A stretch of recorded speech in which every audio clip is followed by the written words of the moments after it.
नमस्कार. मी अरविंद आठले. आपल्या समोर बसलेले आहेत श्रीयुत विनय दाते.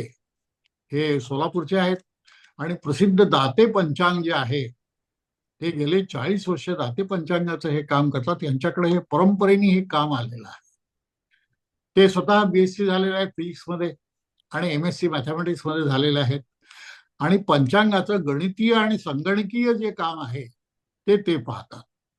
आपल्या वडिलांकडे त्यांचं पंचांगाचं शिक्षण झालेलं आहे आणि पंचांग हा विषय काय आहे, आपल्या हिंदू कालगणनेमध्ये पंचांगाचं काय महत्व आहे, हे खुद्द हॉर्सेस माउथ म्हणजे त्यांच्याकडून आपण ऐकणार आहोत की त्यामुळे त्यात कुठलेही न्यून काही राहणार नाही. सर्वसामान्य माणसाला समजेल अशा भाषेत ते आपल्याला सांगतील. त्यामुळे आपल्याला पंचांग काय, त्याचं महत्व काय, हे सगळं जर समजलं तर आपल्याला पंचांग व्यवहारात कसं वापरायचं ह्याचंही थोडंफार ज्ञान त्यांच्याकडून आपल्याला घेता येईल.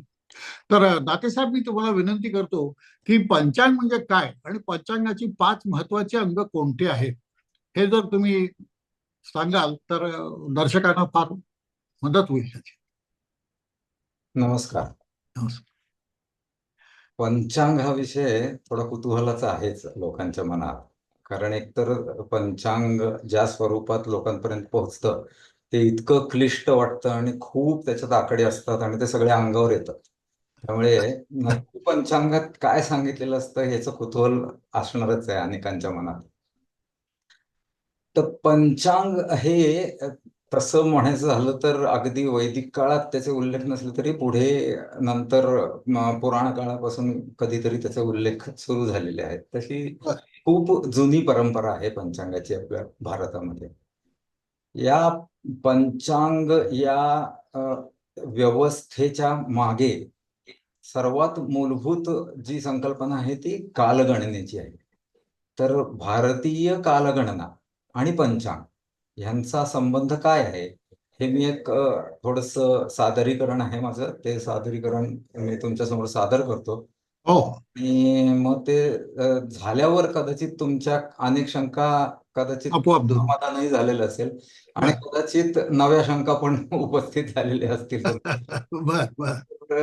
ज्या काही नव्या शंका असतील त्यात नंतर आपण बघूच यात, म्हणजे त्या हो हो माझ्याकडून जमेल तेवढं त्याचं समाधान मी करण्याचा प्रयत्न करेन. हो हो तर मी माझ्याकडचं सादरीकरण सुरू करतो.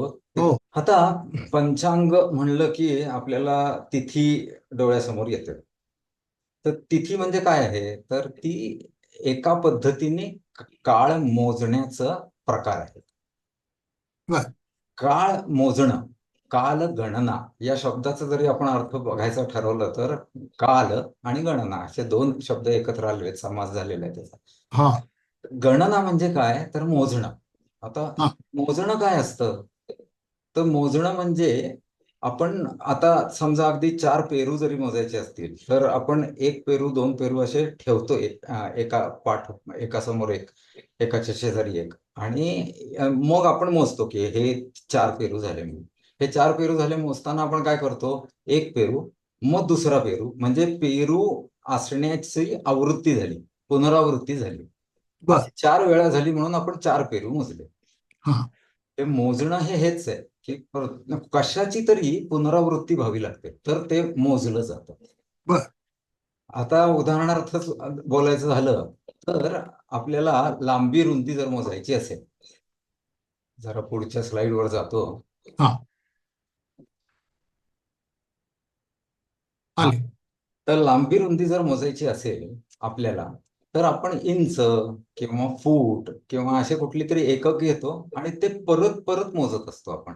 हा फूटपट्टी घेतली आपण आणि एखाद्या टेबलाची रुंदी मोजायची असेल तर एकदा फूटपट्टी ठेवतो, परत फूटपट्टी ठेवतो, परत ठेवतो, असं पुनरावृत्ती करतो त्या फूटपट्टीची.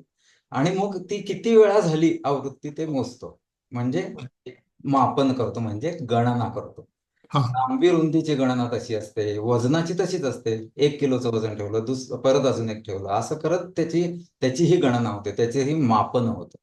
हा तसंच काळाचं पण मापन असतं. आणि मग ते काळाचं मापन म्हणजे काय असतं तर कशाची तरी पुनरावृत्ती होणं अपेक्षित आहे काळात सुद्धा. हम्म. आता ही कशाची पुनरावृत्ती होते तर ती खगोलातल्या घटनांची पुनरावृत्ती होत असते. बर.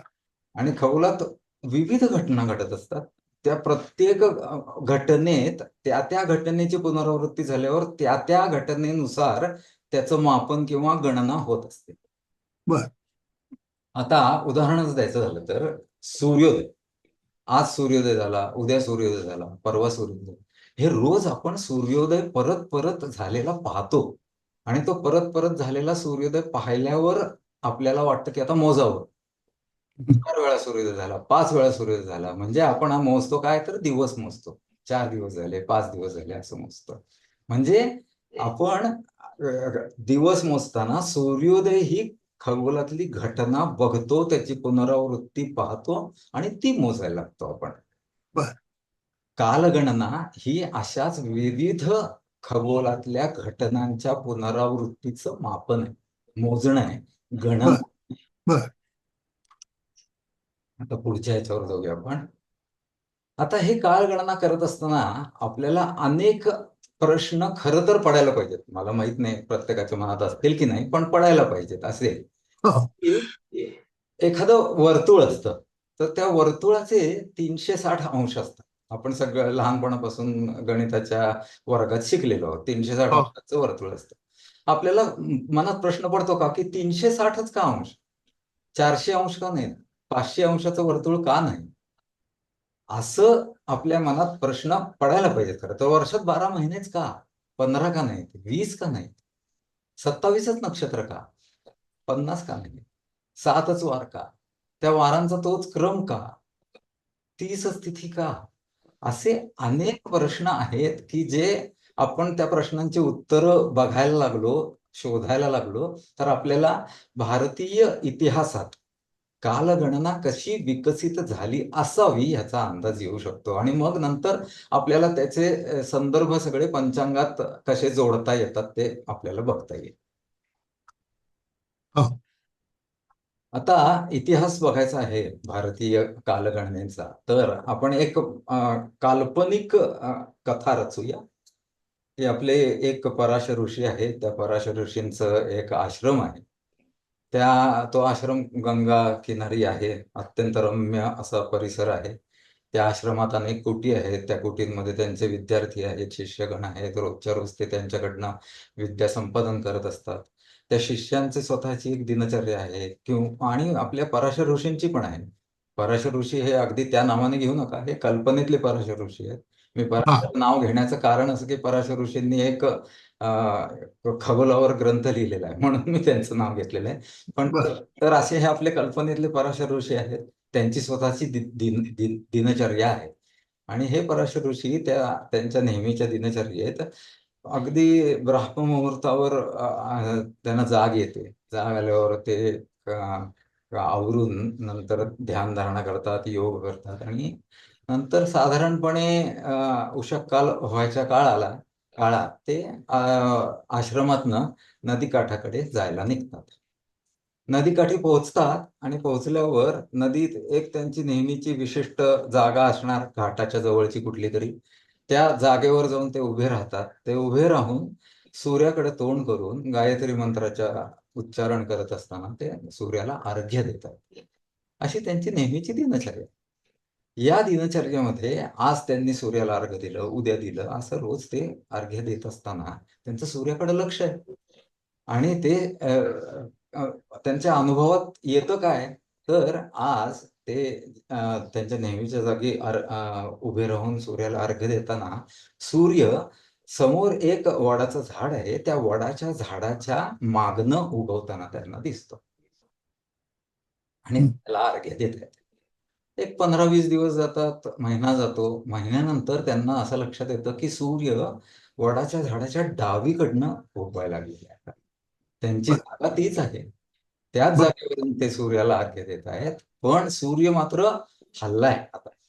त्याचा आता सूर्य वडाच्या झाडाच्या डावीकडनं उगवतो. बर. अजून महिना जातो. त्याच्याही पलीकडे जातो तो. अजून डावीकडनं उगवायला लागतो. असं खूप दिवसानंतर तो एका डाव्या बाजूला चरमसीमेवर पोहोचतो. तिथे तो थांबतो. त्याच्या पुढे तो डाव्या बाजूला जाऊन उगवत नाही. आणि मग तो परत उलटा फिरतो. आणि परत वडाच्या झाडाच्या दिशेने त्याचं उगवणं सुरू व्हायला लागतं. हळू-हळू यायला लागतं. बर. काही दिवस जातात आणि त्याच्यानंतर वडाच्या झाडाच्या मागनं परत एकदा सूर्य उगवतो अर्घ्य देत असताना. आता हे पाहिल्यावर आपल्या पराशर ऋषींना, कल्पनेतल्या पराशर ऋषींना असं लक्षात येतं की झालं झालं, चक्र एक पूर्ण झालं. तो वडाच्या झाडामागनं सुरू झाला, डावीकडे गेला आणि परत वडाच्या झाडाच्या मागे आला, असं त्यांना वाटलं. पण नाही, काहीतरी वेगळंच आहे निसर्गाच्या मनात, खगोलीय घटनांच्या मनात काही वेगळं आहे असं दिसतंय. बर. बर. पण अजून महिन्यानंतर त्यांना वडाच्या झाडाच्या उजवीकडनं तो उगवायला लागलेला दिसतो. अच्छा. असं परत काही दिवस जातात, तो उजवीकडे सरकत सरकत सरकत उगवत असतो आणि शेवटी कुठल्या तरी एका उजवीकडे चरमसीमेवर जातो, तिथे जाऊन तो थांबतो. त्याच्या पलीकडे उजवीकडे जाऊन तो उगवत नाही आणि मग परत फिरतो तो. परत फिरतो, त्याचं उगवण्याचं ठिकाण परत फिरतं आणि ते वडाच्या झाडाच्या दिशेने यायला लागतं परत. आणि नंतर काही दिवस झाल्यावर ते बरोबर सूर्य परत एकदा वडाच्या झाडाच्या मागनं उगवतो. आता मात्र ऋषींची खात्री होते, की आता मात्र नक्की पूर्ण एक चक्र झालं. हम्म. आता सूर्य उगवतो, तो आज उगवला, उद्या उगवला, ही पुनरावृत्ती झाली, त्याची गणना सुरू झाली, त्याचं मोजमाप सुरू झालं, हे ठीक आहे. पण हे झालं एक सूर्य उगवणं या घटनेसंदर्भात. आता त्यांच्यासमोर दुसरी एक पुनरावृत्ती सुरू झाली आहे. सूर्य वडाच्या झाडाच्या मागनं उगवणं, डावीकडे जाऊन परत झाडामागनं उगवणं, परत उजवीकडे जाणं आणि परत वडाच्या झाडाच्या मागनं उगवणं. ह्या अख्ख्या पूर्ण चक्राची परत परत आवृत्ती होतीये, हे त्यांच्या लक्षात आलं. कारण वर्षानुवर्ष ते अर्घ्य देत होते. हम्म. त्यांना हेही लक्षात आलं, की या अख्ख्या पूर्ण मोठ्या चक्राची पण पुनरावृत्ती होते. हे जे मोठं चक्र आहे, ते मोठं चक्र हे त्याला आपण संवत्सर किंवा वर्ष म्हणतो. बर. आता हे वर्ष जे आहे, ते वर्ष परत परत तसंच घडतंय. म्हणजे सूर्याच्या उगवण्यावरून आपल्याला ठरवता येतंय, की वर्ष झालं, 1 वर्ष झालं, 2 वर्ष झाली. अशी गणना आपल्याला वर्षाची करता येतेय. हम्म. अशी गणना वर्षाची मागे एक खगोलीय घटनेचं आपल्याला कारण असं दिसतं इतिहासातलं, असं झालं असावं असं वाटतं. ते म्हणजे सूर्याचं हे उगवण्याचं ठिकाण बदलण्याचं चक्र. ह्यालाच आपण आयन म्हणतो. बर. दक्षिणायन किंवा उत्तरायण म्हणतो. हा. हा. डावीकडनं ज्यावेळी तो उगवायला लागतो त्यावेळी उत्तरायण असतं आणि उजवीकडनं उगवायला लागतो त्यावेळी दक्षिणायन असतं. बर. तर दक्षिणायन आणि उत्तरायण या 2 आयनांचं मिळून एक वर्ष तयार होतं. बर. दुसरं एक असंच एक मोठं चक्र, की जे अगदी दर दिवशी बदलतंय काहीतरी असं नसतं. असं एक चक्र आहे. ते म्हणजे सूर्य उगवत असताना, उगवायच्या आधी तसे आपले पराशर ऋषी हे उषःकाली गेलेले असतात. त्यामुळे उषःकालातला तसा झुंजू-मुंजू प्रकाश असतो. त्यामुळे हम्म. काही नक्षत्र दिसत असतात अजूनही हम्म. आकाशात. त्यामुळे सूर्य उगवायच्या आधी थोडं फटफटलंय त्यावेळी सुद्धा पूर्व दिशेला नक्षत्र दिसत असतात आणि ती जी बर. नक्षत्र दिसत असतात ती साधारण 20 दिवसानंतर 25 दिवसानंतर सूर्य उगवायच्या आधीचं नक्षत्र बदलतंय असं आपल्या कल्पनेतल्या पराशर ऋषींना लक्षात आलं. की आज ते कृत्तिका नक्षत्र आहे आधी आणि त्याच्यानंतर सूर्य उगवतोय आणि हा. काही दिवसांनी मृग नक्षत्र असतं आणि त्याच्यानंतर सूर्य उगवत असतो. बर. असं करत तो कृत्तिका, मृग, आर्द्रा, पुनर्वसू करत करत तो सगळं नक्षत्राचं पूर्ण चक्र पूर्ण करतो आणि त्याच्यानंतर परत एकदा कृत्तिका नक्षत्रात किंवा परत एकदा अश्विनी नक्षत्राच्या नंतर तो उगवायला लागला, की आपल्या पराशर ऋषींना कळतं, की अरे झालं, एक चक्र झालं. बर. हे चक्रही वर्षा इतकंच असतं, पण त्याच्यात सूक्ष्म फरक आहे. आपण जे दक्षिणायन, उत्तरायणाचं जे चक्र पाहिलं आणि सूर्य नक्षत्रांच्या चक्रातनं ज्यावेळी पूर्ण फिरतो ते चक्र, या दोन्हीच्या एकूण काळात थोडा फरक आहे आणि त्यामुळे नक्षत्र वर्ष वेगळं असतं आणि दक्षिणायन, उत्तरायणातनं तयार झालेलं वर्ष वेगळं असतं. या 2 वर्षांचाही आपल्या पंचांगाशी संबंध खूप आहे. तो नंतर लक्षात येईल आपल्याला बर. जसं आपण बघत जाऊ तसं. हो. तर हे नक्षत्र वर्ष झालं. म्हणजे काय, सूर्य नक्षत्रांच्या चक्रातनं पूर्ण फिरला आणि परत एकदा त्याच नक्षत्राच्या नंतर नक्षत्र दिसल्यानंतर तो उगवला म्हणजे ते पूर्ण चक्र झालं आणि असं परत परत घडतंय. त्यामुळे त्या पुनरावृत्तीचं पण आपण गणना करू शकतो, मोजू शकतो. तसंच सूर्याचं नक्षत्र वर्ष झालं. असे वेगवेगळे खगोलातल्या ज्या घटना आहेत त्या घटनांचं निरीक्षण करून त्यांच्या आवृत्त्या मोजून असं करत करत भारतीय कालगणना विकसित झाली असावी. बर. आता सौर वर्ष म्हणजे आता दक्षिणायन उत्तरायणाचाच तो प्रकार आहे सौर वर्ष म्हणजे सुद्धा. पण इथे आपण आता जरा वेगळं वर्ष पाहणार आहोत. म्हणजे आता भारतातच आपण बघायचं म्हणजे हे पराशर ऋषीच बघताय की त्यांच्या दैनंदिन अनुभवामध्ये त्यांना वेगळे वेगळे वातावरणाचं अशी जाणीव होते. म्हणजे काही महिने खूप उकडतं, गरम होतं. काही महिने आपल्याकडे पाऊस पडतोय आणि काही महिने चांगला गारठा पडलेला असतो, ज्यावेळी त्यांना अर्घ्य द्यायला जायचं असतं त्यावेळी. हे आणि परत एकदा उकडणं सुरू होतं, परत पाऊस पडतो, परत थंडी होते. म्हणजे पुनरावृत्ती सुरू झाली. म्हणजे परत त्याचं मोजणं आलं. ते मोजायला लागल्यावर त्यांच्या लक्षात आलं की दक्षिणायन उत्तरायणाचं वर्ष आणि हे जे ऋतूंचं वर्ष आहे ते ऋतूंचं वर्ष पण साधारण सारखंच आहे. आणि त्याच्यात मग आता नंतर आपली ऋतू म्हणताना आपल्याकडे 6 ऋतू आहेत. वसंत, ग्रीष्म, वर्षा, शरद, हेमंत, शिशिर. हे 6 ऋतू आपण पंचांगात पाहतो. ते पंचांगाचा संबंध कसा आहे ते मधनं मधनं सांगतोय. तर हा. हे जे आहे वर्ष ते ऋतूंपासून तयार झालेलं आर्तव वर्ष म्हणतात त्याला. बर. आर्तव वर्ष आणि दक्षिणायन उत्तरायणाचं वर्ष हे सारखंच असतं.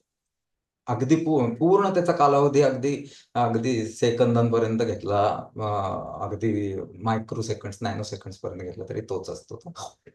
पण नक्षत्र वर्षाचा मात्र वेगळा असतो. तर हे झालं अजून एक आपलं ऋतूंचं वर्ष, सौर वर्ष. अजून काही खगोलीय घटना त्यांच्या नजरेसमोर येत होत्या की जसं त्यांची दिनचर्या होती ती त्याच्यातलं आपण फक्त सूर्याला अर्घ्य देणं पाहिलं. पण दिवसभराचं सगळं व्याप झाल्यावर शिष्यांना काही वैदिक ऋषांचं ज्ञान दिलं, काही त्या संदर्भातलं त्यांनी प्रवचन केलं आणि त्याच्यानंतर दिवस संपला, रात्र झाली. त्यांचा आहार तसा मिताहारी असणार त्यामुळे अगदीच किरकोळ आहार काहीतरी घेतला असेल त्यांनी आणि त्याच्यानंतर अशी एखादी बाज मांडली असेल कुटीच्या बाहेर आणि त्या बाजेवर ते आडवे पडून निवांत आता निद्रा देवीच्या अधीन व्हायचं असं त्यांनी ठरवलेलं असेल. काही दिवस, काही रात्री म्हणजे त्यांना झोप आली नसेल. काही कारणाने असे जागे राहिलेले असतील. जागे राहिलेले असताना मध्येच कधीतरी त्यांचं लक्ष आकाशाकडे गेलं असेल, आकाशाकडे. आणि मग त्यांच्या कुतूहल वाढलं असेल की अरे ही तारा का? मग ती तारा का? काल दिसली होती का? हां, दिसली होती. मग आज दिसली का? दिसलीये. परत परत दिसत राहिली. पण काही महिने झाल्यावर ती तारका जशी माझ्या अगदी बरोबर डोक्यावर दिसत होती त्याच्याऐवजी असं ती पुढे दिसायला लागलेली आहे. पश्चिमेच्या बाजूला दिसायला लागलेली आहे, असं लक्षात आलं त्यांना. असं त्यांचं कुतूहल वाढत गेलं आणि त्यांनी नक्षत्रांचा आणि तारकांचा अभ्यास त्यांच्या मनात आपोआपच सुरू झाला. आणि नुसताच नक्षत्र तारकांचा अभ्यास सुरू झाला नाही, तर चंद्राचा पण अभ्यास सुरू झाला. कारण चंद्रही दिसत होता त्यांना रात्री. काही वेळेला दिसत होता, काही वेळेला तो दिसत नव्हता. कारण ज्या काळात ते झोपायला जायचे, त्या काळात जो पक्ष असेल त्यानुसार चंद्र दिसत होता. पण कृष्ण पक्षात दिसत नव्हता. कारण कृष्ण पक्षात संध्याकाळी आणि रात्रीचा चंद्र दिसत नाही. तो पहाटेचा चंद्र दिसतो आपल्याला जास्त. तर त्यामुळे त्यांना ते लक्षात आलं, की अरे काहीतरी गडबड होती, की चंद्र काही वेळेला दिसतो आणि काही वेळेला दिसत नाही. आणि मग परत तेही चक्र होतंय. त्याचीही पुनरावृत्ती होतीये. आणि काही दिवस 15 दिवस दिसतो, 15 दिवस दिसत नाही आणि परत 15 दिवस दिसतो. झालं. परत एकदा पुनरावृत्ती झाली, चक्र आलं, त्याचं मोजणं आलं, गणना आली. त्याचंही ज्यावेळी गणना सुरू झाली, मोजणं सुरू झालं, त्यावेळी त्याला आता आपण आपल्या भाषेत चांद्र महिना म्हणतो. ते काय करतो, तर आपण अमावास्येपासून अमावास्येपर्यंतच्या एकूण काळाला आपण चांद्र महिना म्हणतो. हा चांद्र महिना आपल्या आपल्याला असं वाटतं की तो 30 दिवसांचा आहे, पण तो 30 दिवसांचा नसतो, तो जरा कमी असतो आणि त्यामुळे तो एकूण चांद्र महिने जे काही असतात ते वर्षात पूर्ण 365 दिवसात चांद्र महिने बरोबर 12 होत. 12च महिने का? ह्याचं उत्तर इथं सापडतं आपल्याला, की एका दक्षिणायन उत्तरायणाच्या वर्षामध्ये चंद्र 12 वेळा त्याची पौर्णिमा होते किंवा 12 वेळा अमावस्या होते आणि नंतर नववर्ष सुरू झालेलं दिसतं ऋषींना. त्यामुळे त्यांना असं वाटतं, की आता चंद्राच्या या कलांनुसार आपण वर्षाचे भाग करूया. म्हणून त्यांनी वर्षाचे 12 भाग केले. म्हणून वर्षात 12 महिने आहेत. वर्षात बर 12 महिने का? याचं उत्तर कोणालाच काहीच माहित नाही आणि प्रश्नही पडत नाहीये मनात. कारण लहानपणापासून शिकवलेले ते आपण गृहीत धरून चालतो. वर्षात 12 महिने असतातच असं वाटतं. पण ते 12 महिने का? 12च का? याचं उत्तर इथे दिसतं आपल्याला, की जे वर्ष ऋषींनी मोजलेलं होतं दक्षिणायन उत्तरायण स्वरूपात, त्या वर्षामध्ये 12 वेळा पौर्णिमा होते. म्हणून वर्षात 12 महिने असतात. त्यामुळे महिन्याची जी संकल्पना विकसित झाली असेल भारतीय कालगणनेमध्ये, त्याचं कारण चंद्राच्या कला असण्याची शक्यता खूप जास्त आहे.